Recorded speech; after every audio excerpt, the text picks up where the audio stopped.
उधर यूक्रेन समर्थक लड़ाकों ने रूस के बेलग्रद इलाके में घुसकर पुतिन के सैनिकों को बंधक बनाने का दावा किया। रूस का बेलग्रद शहर यूक्रेन की सीमा से महज 40 किलोमीटर की दूरी पर मौजूद है और पिछले 15 महीनों से जारी इस जंग में रूस का ये इलाका यूक्रेन की सेना के निशाने पर रहा है। यूक्रेन के बॉर्डर पर बसे इस शहर पर कई बार हवाई हमले भी हो चुके हैं और अब यूक्रेन समर्थक लड़ाकों ने बेलग्रद में घुसकर पुतिन की सेना के 2 सैनिकों को बंधक बनाने का दावा किया। और अगर ये दावा सच है तो पुतिन के लिए दोगुनी मुसीबत का कारण बन सकता है, क्योंकि एक तरफ जेलेंस्की की सेना यूक्रेन में रूसी सैनिकों को खदेड़ रही है तो दूसरी तरफ जेलेंस्की के समर्थक लड़ाके रूस की सीमा में घुसकर वार कर रहे हैं, जिसका उन्होंने एक वीडियो भी जारी किया जिसमें रूस के बेलग्रद इलाके में मौजूद एक छोटे शहर में पुतिन और यूक्रेन के समर्थन वाले लड़ाकों के बीच आमने सामने की जंग होती दिखी।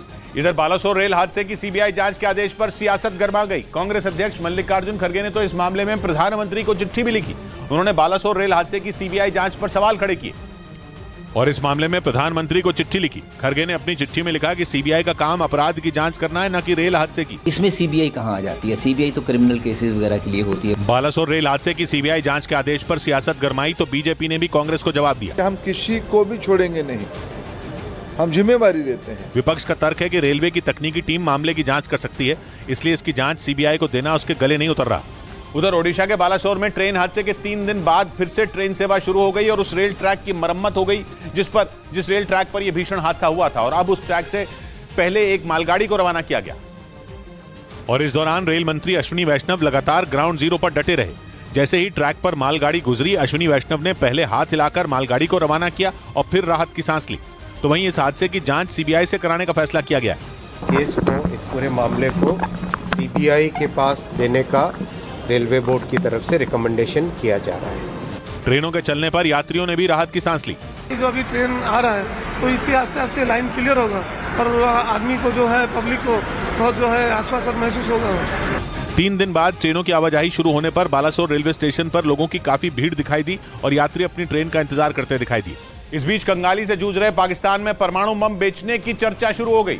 खबर है कि पाकिस्तान की कंगाली को दूर करने के लिए वहां की सेना और आईएसआई के करीबी जैद हामिद ने शहबाज सरकार को परमाणु बम बेचने का एक खतरनाक प्लान दिया, जिसके तहत जैद हामिद ने पाकिस्तान से कहा कि वो अपने परमाणु बम सऊदी अरब और तुर्की को बेच दे।